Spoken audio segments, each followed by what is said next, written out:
I am Sarfraz Alam, Assistant Professor in the School of Computer Application, Babu Banarsi Das University.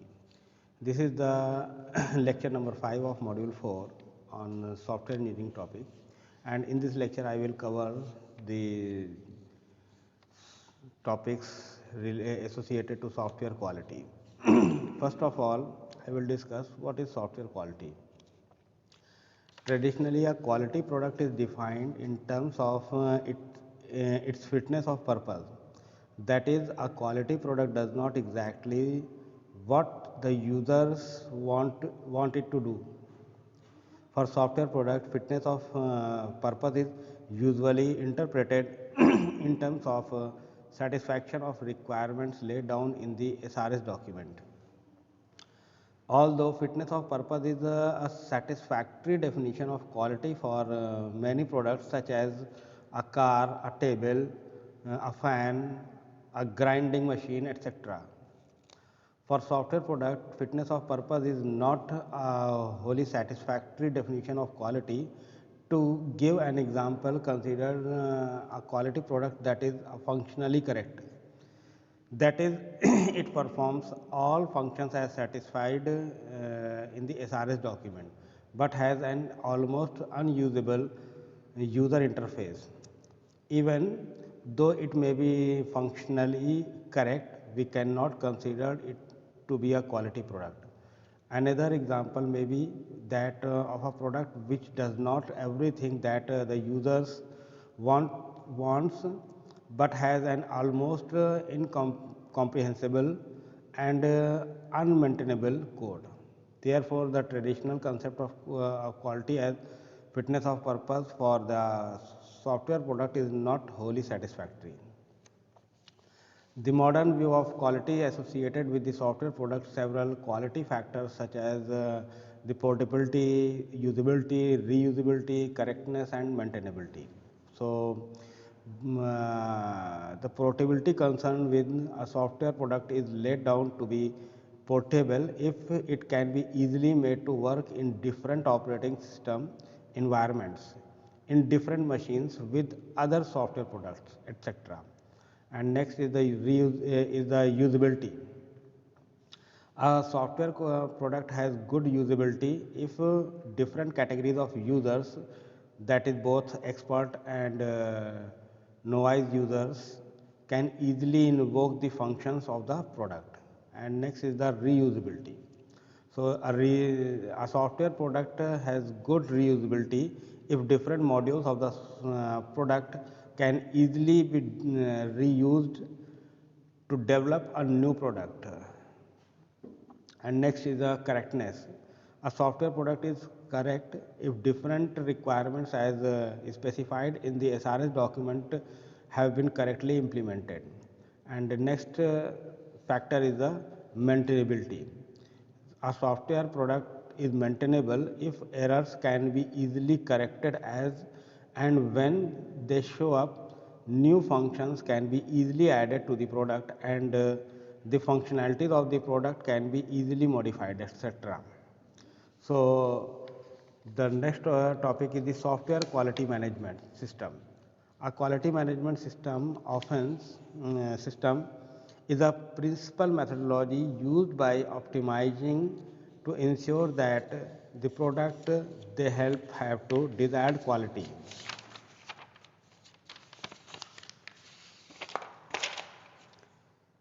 A quality system consists of the following things, that is managerial structure and individual responsibility. So, a quality system is basically a quality management system.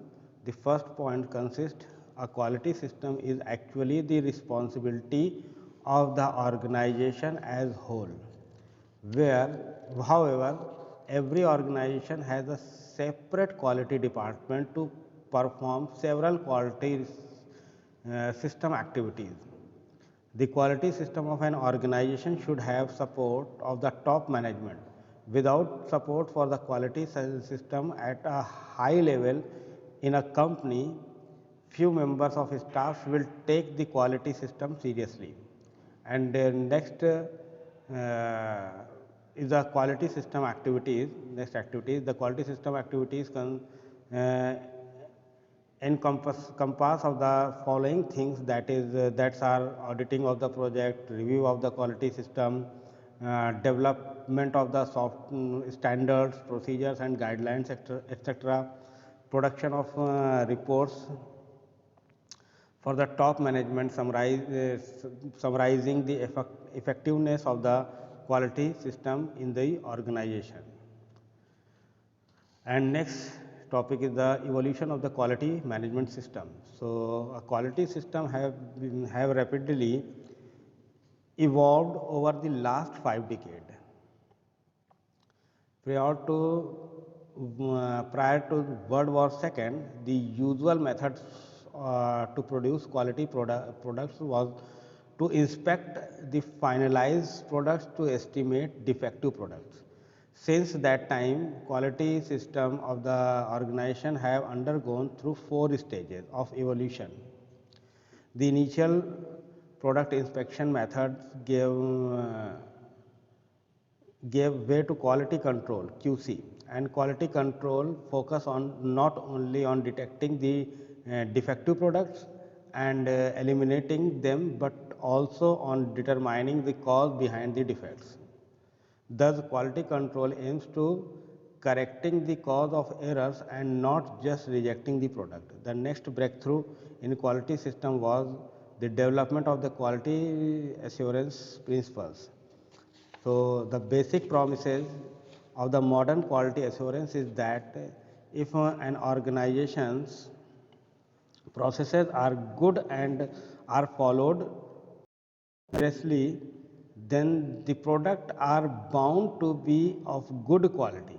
The modern quality paradigm includes guidelines of recognizing, defining, analyzing and improving the production process, and the total quality management TQM advocates that the process followed by an organization must be continuously improved through process measurement.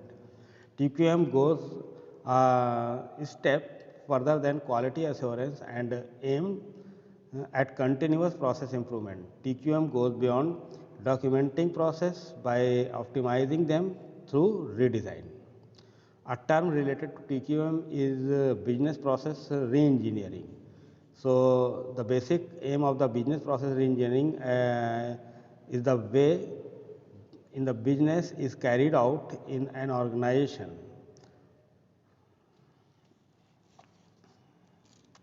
And the next topic is the ISO 9000 certification. So, basically ISO stands for International Standards Organization. Basically it is a consortium of 63 countries established to formulate and fosters standardization.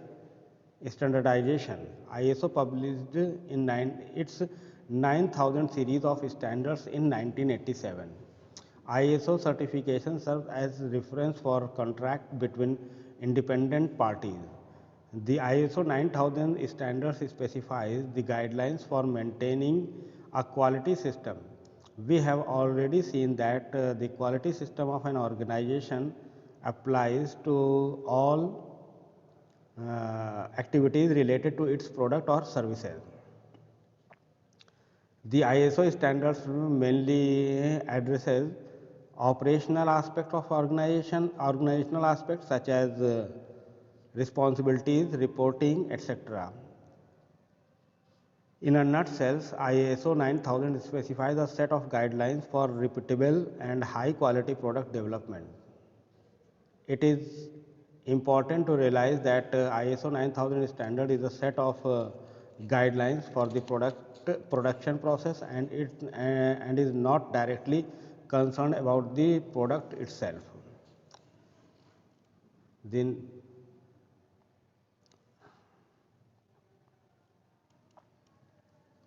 now the type of the ISO 9000 quality standards. So ISO 9000 quality standards, basically ISO 9000 is a series of 3 standards. ISO 9001, ISO 9002 and ISO 9003. The ISO 9000 series of standard is based on the premise that if a proper process is followed for production, then good quality products are bound to follow automatically. The types of industries to which the different ISO standards apply are as follows. So first is ISO 9001. So ISO 9001 applies to the organizations engaged in design, development, production and servicing of goods. This is the standard that is applicable to most software development organizations. And next is the ISO 9002. So ISO 9002 applies to those organizations which do not design product but are only involved in production. Examples of these categories industry includes steel and car manufacturing industries that buy the product and plant design from external sources and are involved in only manufacturing those products.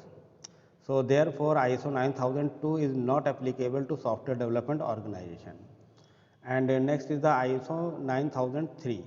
ISO 9003 applies to organizations that are involved only in installation and testing of the product.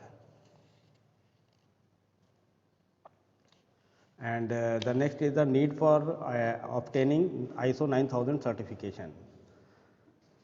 There is a mad scramble among software development organizations for obtaining ISO certification due to the benefits it offers. Some benefits that can be acquired to organizations by obtaining ISO 9000 certification are as follows.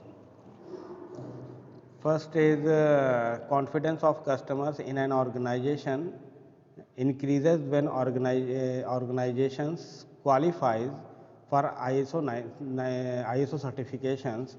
This is especially true in the international market. In fact, many organizations awarding international software development contracts insist that the development organization have ISO 9000 certification.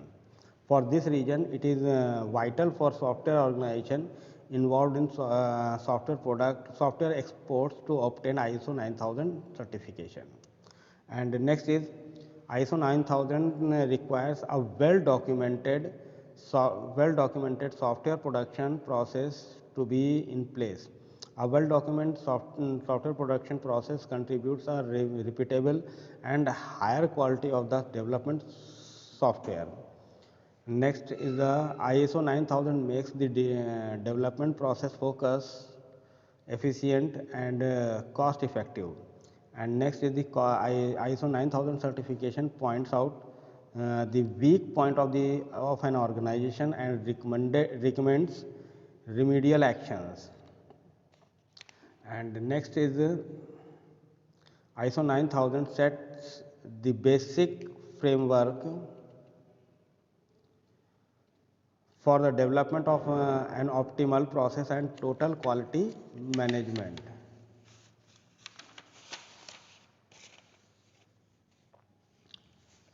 And the next is the CMM level, CII. And next is the CEI capability maturity model. Basically, CEI capability maturity model, CEI CMM, helps organizations to improve the quality of the software they developed, and therefore adoption of SEI CMM model has significant business benefits. SEI CMM can be used two ways: capability evaluation and software process assessment. Capability evaluation and software process assessment differs in motivation, objective and the final use of the result. Capability evaluation provides a way to assess the software process capabilities of an organization. The result of capability evaluation indicates the likely contract performance if the contractor is awarded a work. Therefore, the result of software process capability assessment can be used to select a contractor. On the other hand, software process assessment is used by an organization with the objective to improve its process capabilities. Thus, this type of assessment is for purely internal use. SEI CMM class. So the next topic is the CMM level, SEI CMM level. SEI CMM classified software development industries into the following 5 maturity levels. The different level of SEI CMM have been designed so that it is easy for an organization to slowly build its quality system starting from scratch. So these levels are level 1 initial, level 2 repeatable, level 3 defined, and level 4 manage, and level 5 optimizing. So I will discuss the level 1, that is the initial level. A software development organization at this level is characterized by ad hoc activities. Very few or no processes are defined and followed.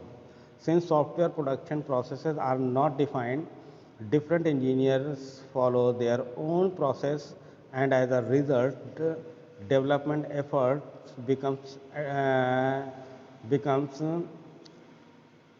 chaotic.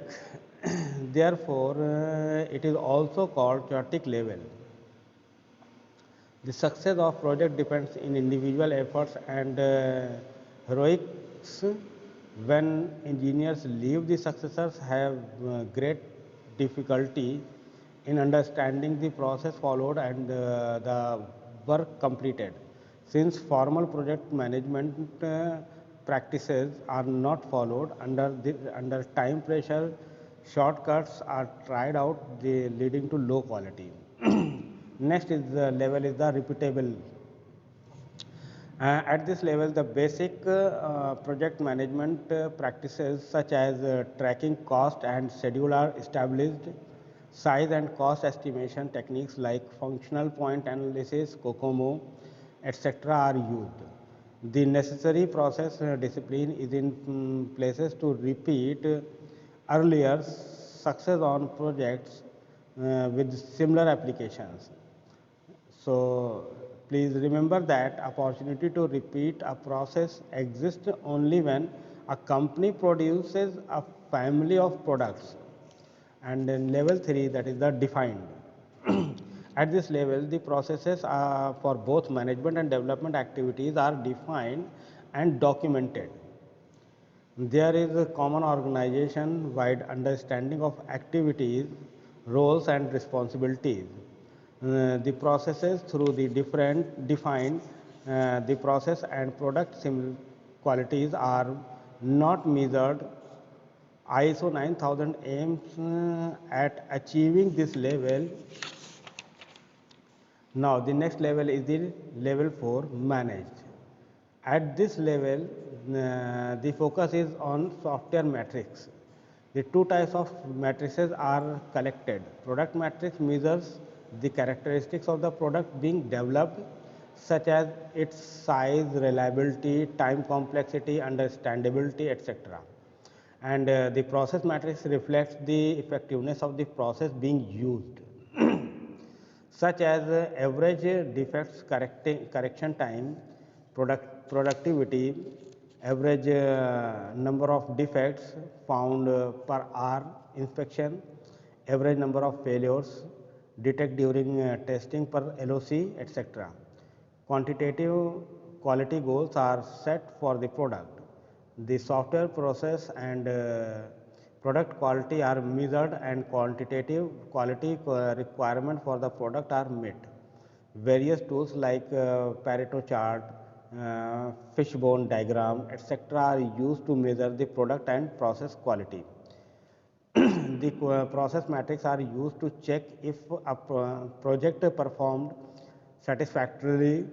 Thus, the result of the process measurements are used to evaluate project performance rather than improve the process. And the next level and next the last level, level number 5 is optimizing.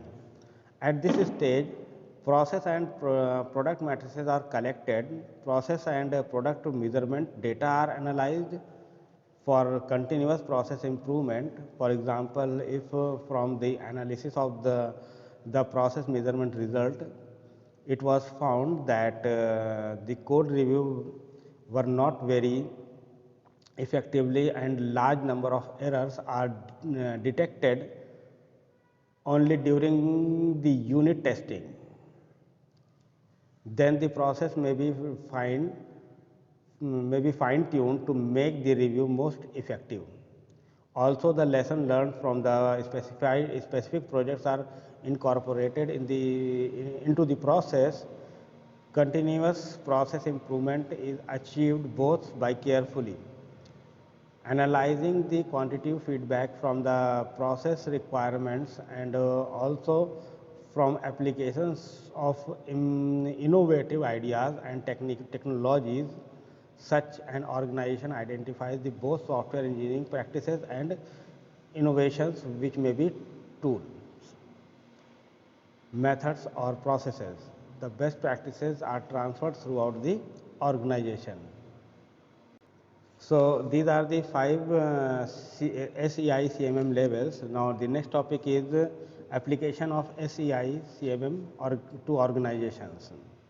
So highly systematic and measured approach to software development suits large organizations dealing with negotiated software, safely critical software, etc. For those large organizations, SEI CMM models is perfectly applicable. But a small organization typically handle applications such as internet, e-commerce, and are without an established product range, revenue base, and experience on past projects, etc. For such organization, a CMM-based appraisal is probably excessive. So these organizations need to operate more efficiently at the lower level of maturity. For example, they need to practice effective project management reviews, organization management review, etc.